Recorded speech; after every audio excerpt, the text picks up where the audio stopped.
और अगर तुम लोग नए हो तो सब्सक्राइब करो, वो जो लाल वाला बटन है उस पर फूट फेंक के मारो या फिर मोमबत्ती, मुझे नहीं पता, बस क्लिक हो जाना चाहिए। तो चलिए शुरू करते हैं। श्रीमद् भागवत गीता प्रथम अध्याय प्रारंभ। जय श्री कृष्ण। जब कौरव और पांडव महाभारत के युद्ध को चले तब राजा धृतराष्ट्र ने कहा, मैं भी युद्ध देखने चलूंगा। तब श्री वेद व्यास जी बोले, हे राजन, नेत्रों के बिना कैसे देखोगे? राजा धृतराष्ट्र ने कहा, हे प्रभु जी, देखूंगा नहीं तो श्रवण तो करूंगा। तब व्यास जी बोले, हे राजन, तेरा साथी संजय जो कुछ महाभारत के युद्ध की लीला कुरुक्षेत्र में होगी सो तुझे यहाँ बैठे ही श्रवण कराएगा। वेद व्यास जी के मुख से वचन सुन संजय ने विनय करी, हे प्रभु, यहाँ हस्तिनापुर में कुरुक्षेत्र की लीला मैं कैसे जानूंगा तथा राजा से किस भांति कहूंगा? तब व्यास जी ने प्रसन्न होकर संजय से कहा, हे संजय, मेरी कृपा से तुझे यहाँ से ही दिखाई देगा। व्यास जी के इतना कहते ही संजय की दिव्य दृष्टि हो गई और बुद्धि भी उनकी दिव्य हो गई। अब आगे महाभारत का कौतुक कहते हैं। सुनो, 7 अक्षौहिणी सेना पांडवों की और 11 अक्षौहिणी सेना कौरवों की, यह दोनों सेनाएं कुरुक्षेत्र में जब एकत्र हुई तब धृतराष्ट्र ने पूछा, हे संजय, धर्म के क्षेत्र में युद्ध की इच्छा से एकत्र हुए मेरे और पांडु के पुत्रों ने क्या किया? संजय ने कहा, पांडवों की सेना को व्यूहित देखकर दुर्योधन द्रोणाचार्य के समीप जाकर कहने लगे, हे आचार्य, देखिए आपके शिष्य बुद्धिमान ध्रुपद पुत्र के पांडवों की बड़ी सेना की कैसी व्यूहरचना की है। इस सेना में अर्जुन, भीम, बड़े बड़े धनुर्धारी वीर, युधान, विराट, महारथी ध्रुपद, धृतराष्ट्र, चकितान, बलवान, पुराजित कुंती भोज, नरों में श्रेष्ठ सैव्य, पराक्रमी युद्धभामिन्यु, बलवान उत्तमौजा, अभिमन्यु व द्रौपदी के 5 पुत्र सबके सब महारथी हैं। हे ब्राह्मण श्रेष्ठ, आपके स्मरण मात्र अब मैं सेना के प्रधान सेनापतियों के नाम वर्णन करता हूँ। आप भीष्म, कर्ण, युद्ध, विजय, कृपाचार्य, अश्वत्थामा, विकर्ण, सोमदत्त का पुत्र भूरिश्रवा और बहुत से शूरवीर मेरे लिए प्राण तक देने को तैयार हैं। ये लोग शस्त्र चलाने में बहुत चतुर हैं और सब युद्ध विद्या में प्रवीण हैं। हमारी सेना जिसके भीष्म रक्षक हैं अपार बल है और उसकी सेना के जिसके भीम रक्षक हैं थोड़ा सा बल है। अब आप सब अपने मोर्चों पर सावधान रहकर सेनापति भीष्म की रक्षा कीजिए। कुरुवृद्ध भीष्म पितामह ने दुर्योधन को प्रसन्न करते हुए और ऊंचे स्वर में गरजते हुए शंख बजाया। फिर चारों ओर शंख, नगाड़े, ढोल, गौमुख आदि अनेक बाजे बजने लगे जिनका बड़ा भयंकर शब्द हुआ। इसके अनंतर सफेद घोड़ों के रथ पर बैठे माधव, श्री कृष्ण और पांडव अर्जुन ने भी दिव्य शंखों को बजाया। श्री कृष्ण ने 5 जन्य और अर्जुन ने देवदत्त नामक शंखों और भीषण कर्म करने वाले भीम ने पौंडक नामक बड़े शंख को बजाया। कुंती पुत्र धर्मराज युधिष्ठिर ने अनंत विजय, नकुल ने सुघोष, सहदेव ने मणिपुष्पक तथा महान धनुर्धर काशीराज, शिखंडी, धृष्टद्युम्न, विराट, अपराजित, सात्यकी, राजा ध्रुपद और द्रौपदी के 5 पुत्र तथा महाबाहु अभिमन्यु, इन सब वीरों ने अपने अपने शंखों को बजाया। उन शंखों के भारी शब्द से आकाश और पृथ्वी गूंज उठी और धृतराष्ट्र के पुत्रों के हृदय कांप उठे।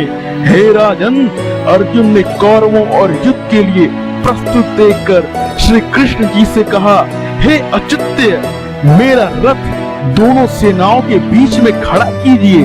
जिससे मैं युद्ध करने वालों को देख लूं कि इस रणभूमि में मुझे किन किन के साथ युद्ध करना चाहिए। दुर्बुद्धि दुर्योधन से प्रीति करने वाले जो संग्राम के लिए यहाँ एकत्र हुए हैं उनको देख सकूं। संजय कहने लगे, हे राजन, अर्जुन की बात सुनकर श्री कृष्ण ने भीष्म, द्रोण आदि वीरों के सामने उत्तम रथ को खड़ा करके कहा, हे वीर, संग्राम के लिए उद्यत इन कौरवों को देख लो। अर्जुन ने चाचा, बाबा, मामा, भाई, पौत्र, स्वसुर और स्वजनों को शस्त्रों से सुसज्जित खड़े देखा और उसने दोनों सेनाओं में अपने ही सब बांधवों को खड़ा देखकर परम दयाद्र हो अत्यंत खेद के साथ यह वचन कहे, हे कृष्ण, संग्राम की इच्छा से आए इन अपने बंधुओं को देख मेरे अंग ढीले हो रहे हैं और मुख सूखा जा रहा है, मेरा शरीर बेखल हो रहा है, रोमांच खड़े होते हैं, गांडीव हाथ से गिरा जाता है, त्वचा जली जा रही है। हे केशव, मुझ में खड़े रहने की सामर्थ्य नहीं है, मेरा मन चक्कर खा रहा है और सब लक्षण में मैं उल्टे देख रहा हूँ। संग्राम में स्वजनों का वध करके कोई लाभ भी नहीं होगा और हे कृष्ण, मैं जीतकर राज्य व सुख भी नहीं चाहता। हे प्रभु, हमको राज्य, भोग और जीवन से क्या काम है, क्योंकि जिनके लिए राज्य, भोग और सुख की इच्छा की जाती है वे सब संग्राम में प्राण और धन की ममता छोड़ मरने को तैयार हैं और आचार्य, पिता, पुत्र, पितामह, मामा, ससुर, पौत्र, साले, संबंधी ये सब मुझे मारे तो भी हे मधुसूदन, मैं इन्हें मारने की इच्छा नहीं करूंगा। हे जनार्दन, त्रिलोकी के राज्य के लिए भी मेरी इन्हें मारने की आकांक्षा नहीं है। हे जनार्दन, जब त्रिलोकी के राज्य के लिए भी मैं इन्हें नहीं मारना चाहता, फिर इस पृथ्वी के लिए तो कहना ही क्या। हे जनार्दन, धृतराष्ट्र के पुत्रों को मारकर हमारा क्या भला होगा, इन आतताइयों का वध करने से पाप ही होगा, इसलिए हमें अपने भाई धृतराष्ट्र के पुत्रों को मारना अनुचित है। हे माधव, स्वजनों को मारकर क्या हम सुखी रह सकते हैं? सब लोग के वशीभूत हैं। हे प्रभु, सब लोभ के वशीभूत हैं और कुल के नाश करने तथा मित्र द्रोह करने में पाप को नहीं देख रहे। कुल नाश को जानते हुए भी हमको इस पातक से क्यों नहीं दूर रहना चाहिए?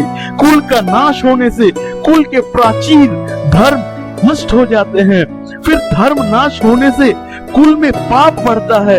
हे कृष्ण, पाप से कुल की स्त्रियां व्यभिचारिणी हो जाती हैं, जिनसे वर्ण शंकर संतान उत्पन्न होती हैं। वो वर्ण शंकर जिन पुरुषों ने कुल को नष्ट किया है उनको तथा उस कुल को नरक में पहुंचाते हैं, क्योंकि श्राद्ध, तर्पण आदि बंद हो जाते हैं। वर्ण शंकर बनाने वाले दोषों से कुल व संककों की जाति धर्म को कुल धर्म निरंतर नाश हो जाते हैं। हे जनार्दन, मैंने बार बार सुना है कि कुल धर्म नाश होने से निश्चय नरक वास करना होता है।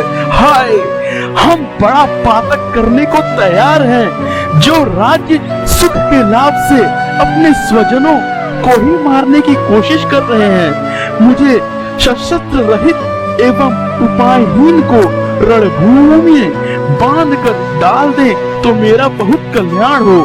संजय ने कहा, हे राजन, यह कहकर अत्यंत दुखित होकर अर्जुन ने उसी समय धनुष बाण फेंक दिया और रथ के पिछले भाग में जा बैठा। अब इस प्रथम अध्याय का महात्म्य। अब इस प्रथम अध्याय का महात्म्य। एक समय पार्वती ने पूछा, हे महादेव जी, किस ज्ञान के बल से आपको संसार में सब लोग शिव कहकर पूछते हैं? मृगछाला ओढ़े, सब अंगों में शमशानों की विभूति लगाए, गले में सर्प और नर मुंडों की माला पहने हुए हो, इनमें तो कोई भी पवित्र नहीं, फिर आप किस ज्ञान से पवित्र माने जाते हो, वह आप कृपा कर कहिए।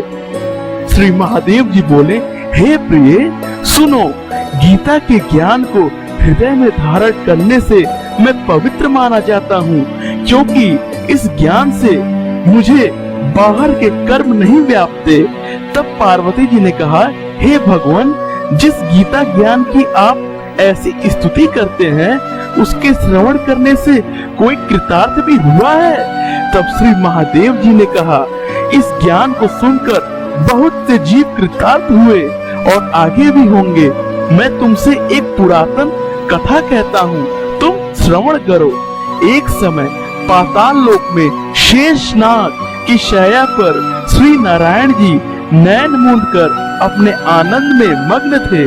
उस समय भगवान के चरण दबाती हुई श्री लक्ष्मी जी ने पूछा, हे प्रभु, निद्रा और आलस्य तो इन पुरुषों को व्यापता है, जो जीव तामसी है, फिर आप तो तीनों गुणों से अतीत हो। श्री नारायण प्रभु वासुदेव हो, आप जो नेत्र मूंद रहे हो, यह मुझको बड़ा आश्चर्य है। श्री नारायण जी बोले, हे लक्ष्मी, मुझको निद्रा आलस्य नहीं व्यापता।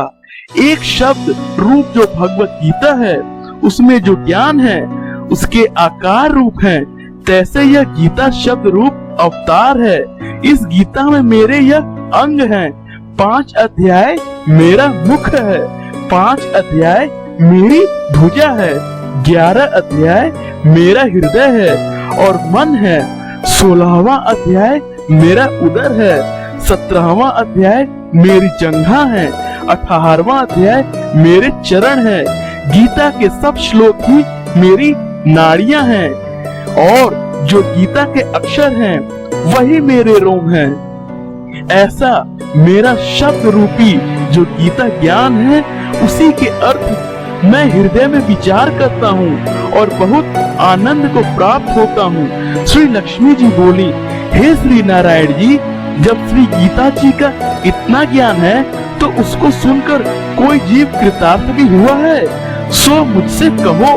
तब श्री नारायण जी ने कहा, हे लक्ष्मी, गीता ज्ञान को सुनकर बहुत से जीव कृतार्थ हुए हैं, सो तू श्रवण कर। एक शूद्र वर्ण प्राणी था जो चांडालों के कर्म करता था और तेल लवंग का व्यापार करता था।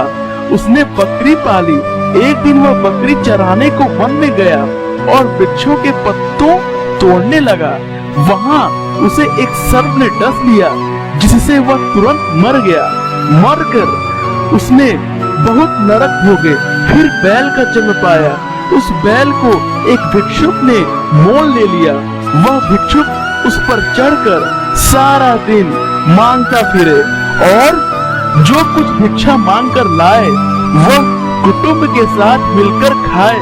वह बैल सारी रात उसी द्वार पर बंधा रहे, उसके खाने पीने की भी खबर न लेवे, कुछ थोड़ा सा भूसा उसके आगे डाल देवे।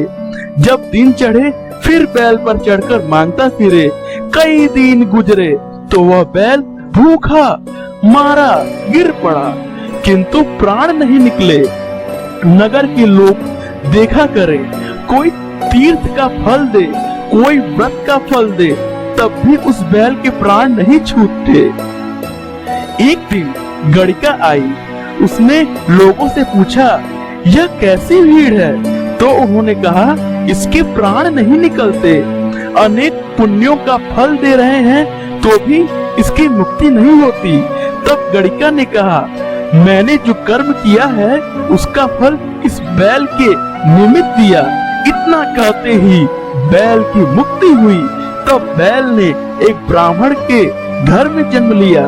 पिता ने उसका नाम सुशर्मा रखा। जब बड़ा हुआ तो पिता ने उसको विद्यार्थी किया। तब भी उसको पिछले जन्म की सूझ रही थी। यह अति सुंदर हुआ। उसने एक दिन मन में विचार किया, जिस गड़िका ने मुझे बैल की योनि से छुड़ाया था उसका दर्शन करूं। विप्र चलते चलते गड़िका के घर गया और कहा, तू मुझे पहचानती है? गणिका ने कहा, मैं नहीं पहचानती। तू कौन है? मेरी तेरी क्या पहचान? तू विप्र और मैं वैश्या। तब विप्र ने कहा, मैं वही बैल हूँ जिसको तुमने अपना पुण्य दिया था। तब मैं बैल की योनि से छूटा था। अब मैं विप्र के घर जन्मा हूँ। तू वह अपना पुण्य बता। गणिका ने कहा, मैंने अपने जाने कोई पुण्य नहीं किया, परंतु मेरे घर एक तोता है। वह सवेरे कुछ पढ़ता है, मैं उसके वाक्य सुनती हूँ। उस पुण्य का फल मैंने तेरे निमित्त दिया था। तब विप्र ने तोते से पूछा कि तू सवेरे क्या पढ़ता है? तोते ने कहा, मैं पिछले जन्म में विप्र का पुत्र था। पिता ने मुझे गीता के पहले अध्याय का पाठ सिखाया था। एक दिन मैंने कहा, मुझको गुरु ने क्या पढ़ाया है? तब गुरुजी ने मुझे शाप दिया कि तू सूआ हो जा। तब मैं सूआ हुआ। एक दिन फंदक मुझे पकड़ ले गया। एक विप्र ने मुझे मोल लिया। वह विप्र भी अपने पुत्र को गीता का पाठ सिखाता था। तब मैंने भी यह पाठ सीख लिया। उसी दिन विप्र के घर चोर घुस पड़े। उनको धन तो प्राप्त न हुआ, किंतु वह मेरा पिंजरा उठा ले गए। उनकी यह गणिका मित्र थी। वह मुझे इसके पास ले आए। सो मैं नित्य प्रातः गीता जी के पहले अध्याय का पाठ करता हूँ। वह यह गणिका सुनती है, पर इस गणिका की समझ में नहीं आता जो मैं पढ़ता हूँ। वही इस गणिका ने तेरे निमित्त दिया था। वह श्री गीता जी के पहले अध्याय के पाठ का फल है। तब विप्र ने कहा, हे तोते, तू भी विप्र है। मेरे आशीर्वाद से तेरा कल्याण हो। सो हे लक्ष्मी। विप्र के इतना कहते ही वह तोता भी मुक्ति को प्राप्त हुआ। तब गणिका ने बुरे कर्म छोड़ भले कर्म ग्रहण किए, नित्य प्रति स्नान करे और श्री गीता जी के प्रथम अध्याय का पाठ करे। इससे उसकी भी मुक्ति हुई। धन्यवाद भक्तजनों। अब हम अगला अध्याय अपने अगले वीडियो में देखेंगे। जय श्री कृष्ण। और अगर तुम लोग नए हो तो सब्सक्राइब करो। वो जो लाल वाला बटन है उस पर फूट फेंक के मारो या फिर मोमबत्ती, मुझे नहीं पता, बस क्लिक हो जाना चाहिए।